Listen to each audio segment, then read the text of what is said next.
A father who ate his own children, not in a fairy tale, not as a metaphor.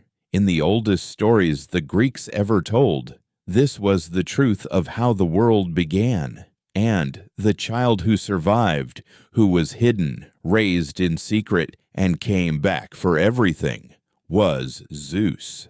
This is the darkest story in Greek mythology, and it starts long before Olympus existed. In the beginning, the world belonged to the Titans, immortal beings older than memory, older than the stars you can see at night. They were the first gods. And Cronus sat above them all. He had earned that throne through violence, castrating his own father Uranos with an adamantine sickle, overthrowing him, declaring himself king of the cosmos. He thought he had won everything. Then came the prophecy, a curse from Uranos as he fell, a warning that would haunt Cronus forever. Your own child will do to you exactly what you did to me. Cronus heard those words and made a decision. No child of his would ever threaten him. His wife was Rhea, a Titaness, powerful and ancient. And when their first child was born, Cronus reached out and swallowed the infant whole. Hestia, gone. Then Demeter, gone. Then Hera, Hades, Poseidon, one by one. 5 children consumed by the father who feared them. Rhea watched it happen 5 times, and when the 6th child began to grow inside her, she made a plan. She traveled to the island of Crete, to a cave on the slopes of Mount Ida. When the child was born, she wrapped a stone in cloth, a stone the size of an infant, and carried it back to Cronus. He took it without looking, swallowed it, and smiled. The real child, hidden in a cave on Crete, protected by warriors called the Cretes, who clashed their shields together so the crying infant could not be heard, was alive. His name was Zeus.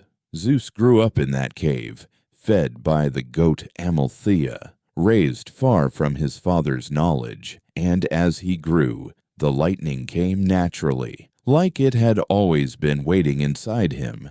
When the time came, when Zeus was strong enough, he sought out the Titaness Metis. She gave him a mixture, a drink that would force Cronus to vomit up everything he had swallowed. Zeus returned to his father, disguised as a cupbearer, offered him the drink. Cronus drank. And then the Titan king of the cosmos was brought to his knees on the floor of his own palace. 5 gods came back: Hestia, Demeter, Hera, Hades, Poseidon, fully grown, immortal, furious, and grateful to the brother who freed them. The war that followed lasted 10 years. The Titanomachy, gods against titans, Olympus against Othrys. The sky tore itself apart. The seas boiled, mountains were hurled like stones. The Titans were older, and they were many.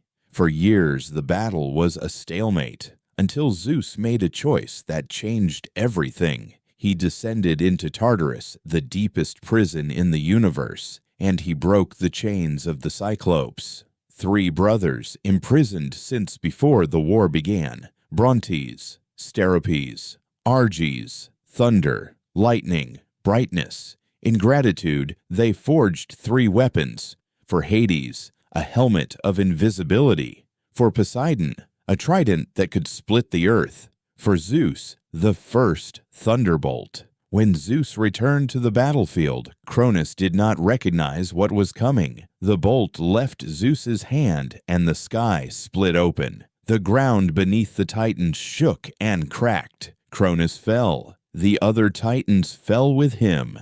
And when it was over, when the dust and fire finally settled, Zeus stood on Olympus, king of everything. His father's throne was empty. His siblings were free. The Cyclopes forged more thunderbolts. The Titans were chained in Tartarus, where Cronus had once imprisoned others. The world had new gods now, and they would be there for a very, very long time. But here is the part that matters most. The Greeks didn't tell this story just to tell it. Every civilization builds myths that reflect what it fears. The Greeks feared the past. They feared that the old ways, the brutal, consuming Titan way of ruling, would always try to eat the future. Cronus wasn't just a monster. He was every system that tries to swallow its children to protect itself from change. And Zeus wasn't just a hero. He was the proof that what is consumed can still survive, that the thing they tried to destroy is exactly what comes back to end them. The Titans are still down there, in Tartarus, waiting. The Greeks believed that too. Subscribe to the Mythic archive.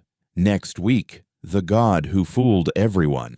The trickster who helped build Asgard fathered a monster and caused the death of the most beloved god in Norse mythology. The real story of Loki is already waiting for you.